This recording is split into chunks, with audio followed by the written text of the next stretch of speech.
Hey, Soul Family. I am unhinged today.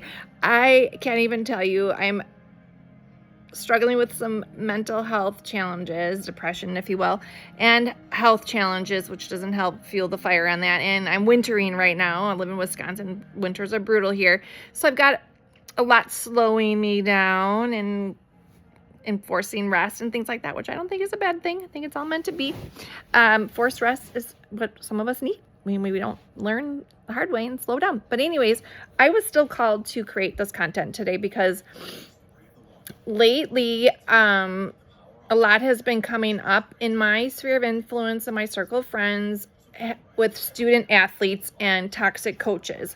And I have been very, very vocal about a certain coach in my children's life that actually caused one of my children to have to leave a school because the coaching was so bad and awful, and he could not bear the thought of another 3 years with this individual. And I did speak to them and, made my concerns known and went even above their head with the athletic director and things like that, took it to the proper channels of who I knew to talk to.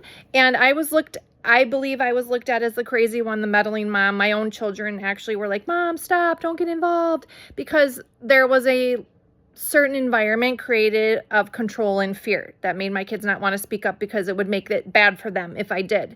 And turns out it did. I did speak up. Some really awful things were happening and I went forward anyways. I know my kids asked me not to, and I did pray about it. And to a certain point, I will zip it. But when it crosses a line, I do feel like our kids need us to advocate for them. They don't understand abuse. They don't understand the long-term effects of mental and emotional trauma. And they aren't mature enough yet to know to walk away. And it's also our cultural and programming with these freaking sports that it's like the be all end all, and like it should be all consuming. And I was like really advocating and speaking up and looking like the crazy one, sticking my neck out for my people that I cared about and other people that weren't even in my family, that things were going on with them as too. And it kind of was met on deaf ears. The people, they weren't ready to see. Eyes weren't open. Rose-colored glasses were still on. They believe they know this individual's heart. Yeah, this individual to me is fake and a fraud and will just say whatever and do whatever to get what he wants. He doesn't have genuine, real passion for kids and working with kids and loving kids. It's just all for his own gain. Anyways, and then it's hard because nobody else wanted to come forward because they believe this person has clout and is in with the powers that be or whatever. So whatever, it was a really daunting time for me. I felt really isolated and alone on this and an island, and I still was being that mama bear advocating and getting flack from my friends and family. But you know what? Oddly enough, flash forward now, we made our decision to leave. I still have a child in the school, but not with that particular coach, whatever. And I got one coming up at the ranks that I'm really worried about having to have that coach down the line. But anyways, flash forward now, we are now a year out. And wouldn't you know, the same people I've been sharing with that kind of gave me the look like you're crazy and didn't want to say anything to me, and I just kind of felt really judged, those same people are now starting to understand what I'm saying and to look to me for advice and tips and facts of what I went through so they can advocate for their kids and other kids. And I just was not ever able to let this go. And even just recently came up again how I just really fired up about this. I really feel strongly that parents need to advocate. And especially my kids go to a Christian school, and especially into Christian school, I feel like we need to be leading the pack on this and making sure our schools are sacred, our athletic programs are sacred. Anybody that walks in a school, and it can be in a public school, that position of leadership that you have with kids, that's a sacred position. And you damn well better believe you're equipped and prepared to raise up these children and coach them and guide them in a loving, positive way. I'm not saying you can't be intense and passionate and fired up and want to win, all that stuff. But when it doesn't land properly with the kids, when the kids don't feel like you have their back, when they don't feel like you treat them with respect as a human being, and it's abusive and toxic, and we all just look the other way, that is so damaging. And what does that tell our kids? Like, they get suspended or detention or kicked out of school for shit like that if they were to do that. And And I'm talking abusive language, withholding water from the kids, throwing garbage cans at them. Like, this is bad, okay? And we're rewarding this kind of behavior. What grown man, I made it 47 years in my life without throwing a garbage can at anybody. Like, what grown, if a grown man doesn't know how to behave by now, we're not going to be able to teach him, okay? This is a ingrained pattern of behavior, and we just need to say no and fire them, and not to continue to try to coddle them and give them tips on how they can improve. Nope. Like, think of all the students that are now affected by this person. Years and years and years of students. And not only that, but what does it do to their long-term mental health? It's just not just one season, especially with sports nowadays. It's not just one season.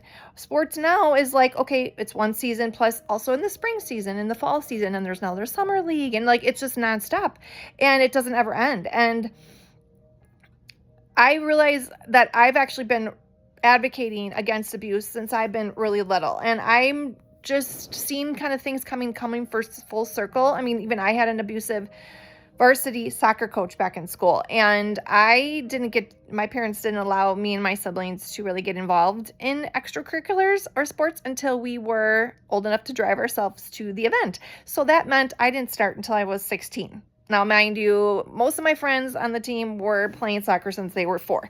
And so I didn't really stand a chance as far as like catching up time-wise, but I was actually pretty dang good as a soccer player.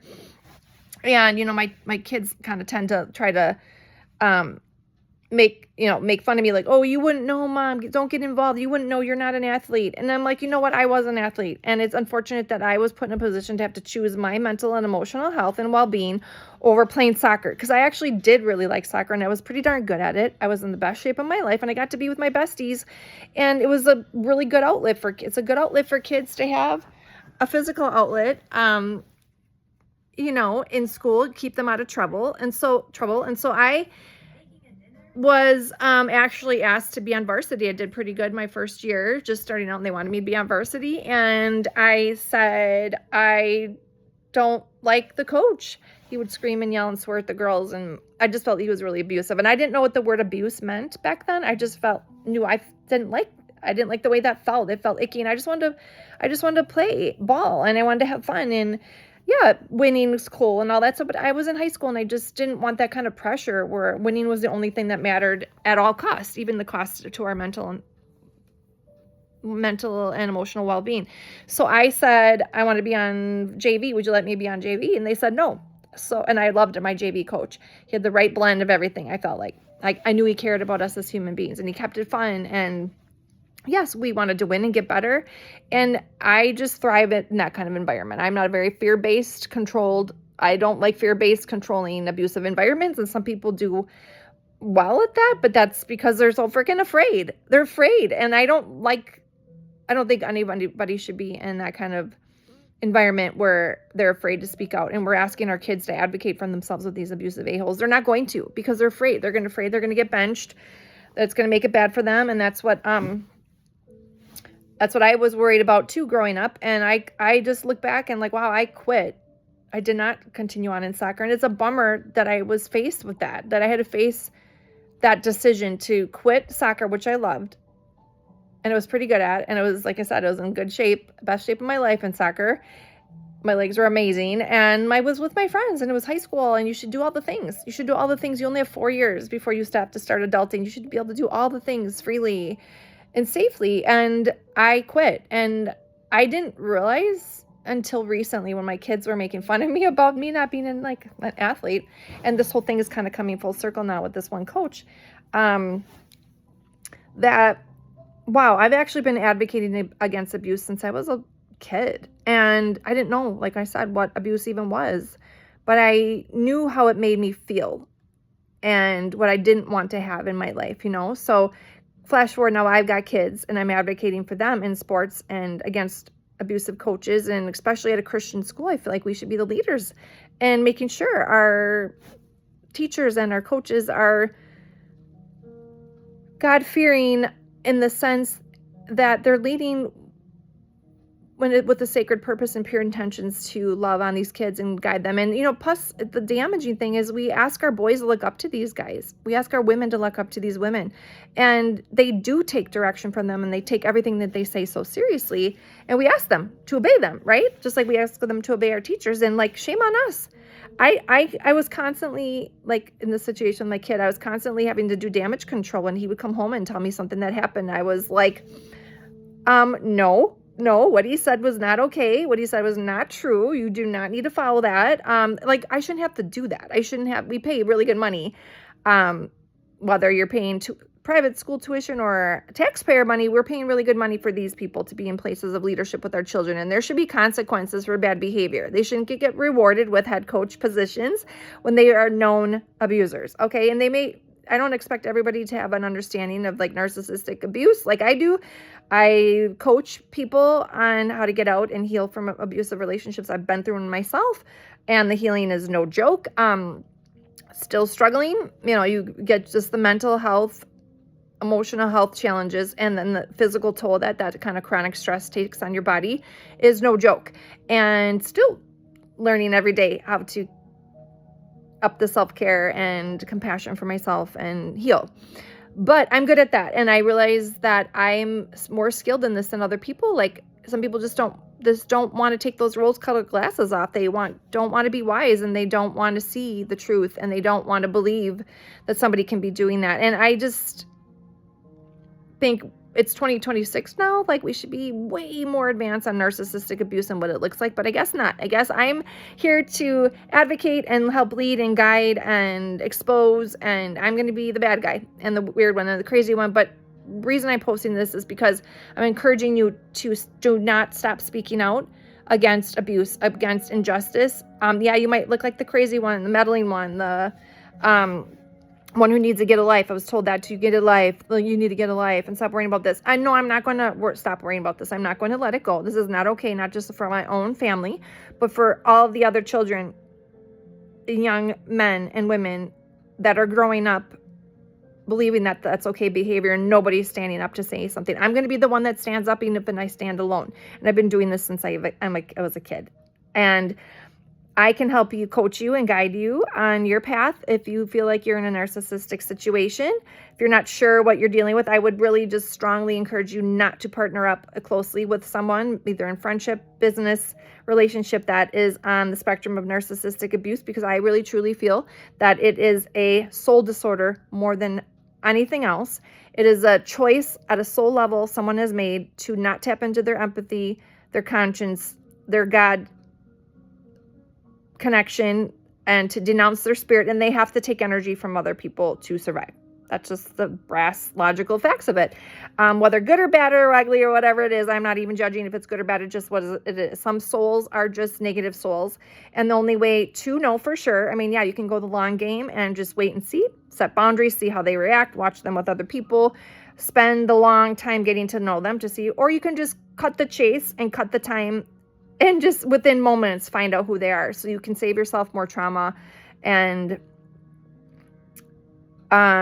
pain and counseling and addiction. Addiction starts a lot of times because of trauma, and our nervous systems are all shot. We have got to stop engaging and getting close with toxic individuals. We need to start saying no. We need to start letting them fend for themselves and walking away, and letting the more people that are knowledgeable about this, the more that they can just turn on each other and have each other. Two narcissists can just go at it and have each other, live on their own little abusive island, and let them ruin each other. But we those of us who want to stay in the light and try to be good-hearted and have a conscience and care and empathize, we don't need any more relationship trauma from these people. We need to say no. We need to be discerning. We need to set boundaries, and we need to punish their bad behavior by walking away. And they do no longer should get any of our good energy, our good thoughts, our good emotions, our body, anything, our soul, nothing. So see me at thezenzone@mail.com if you want that test. It's a soul quality test. I do it with my mystic abilities. I tap in my spiritual abilities. I have a gift for that, and it's super cheap, fast, easy, and you can do it on anyone, really. And just knowing for sure what you're up against is so helpful, because you can work with somebody who is a positive soul, but maybe just has some wounding. You can go to counseling for that. You can fix that. Some people are just, acting out of their trauma and their wounding. That's a different kind of person than someone who has a negative soul. Those types of people you just kind of need to stay away from. Not saying you have to cut them out completely, but you do need to be careful of not attaching too much too soon and keep a safe distance. Guard your heart, your mind, your money, your body, all that. And then, the other ones you can wow, maybe I can work with them. So there's coaching involved in that too, if you're not sure what to do once you find out the results of that test. 33 I just saw on my TV. So the zenzone@mail.com is how you can reach me for the soul quality test or coaching on narcissistic abuse or just spiritual healing in general. I'm your go-to for that. And you can see the zenzonestudio.com for a list of the services. And I kind of went on a tangent there, but I just really think it's important that we start standing up against abuse in all forms. And it's not only just in family dynamics and relationships in school, it's in schools, it's in government, it's on our sports teams, okay? And kids are spending a lot of time on their sports teams, not just for a couple months either, every year, all year. Sometimes sports is becoming a really big deal in our kids' lives and a huge part of their identity. And I think that's it on that. But see me at the zenzone@mail.com if you want some help. If you want that soul quality test, it's on sale right now. And I would just need a couple basic bits of information for that. And then it can help you know one way or the other, whether you should create a safe distance, you can work with this person and move forward, or just walk away completely and just stay safe. Because the education and the knowing and the light bulb moment is what set me free. In my situation, if you don't have that clarity and you don't really know what you're up against, you can't move forward. That was what I really gained the most from my time had some counseling at an abuse shelter, and I really was light bulb moment. Getting that education is what really enlightened me and set me free. And now I'm on a mission to help others get free as well, one way or the other, and to begin that journey of healing. You cannot heal in an environment that broke you. You just can't. You have to get out of it. Even if it's just mentally and emotionally checking out. Sometimes it's all of it. Mentally, emotionally, physically checking out. And sometimes you can't physically leave just yet or ever or completely make a clean break because of life circumstances. But you can emotionally, spiritually, mentally, energetically walk away. And that's huge. That's huge. Okay. Take your energy back. So I'm going to sign off, and you know where to reach me, the zenzone@mail.com, if you have any questions, if you need help, want that test, want some remote Reiki healing, all kinds of cool stuff I can do. All right. Have a good day. I'll talk again soon.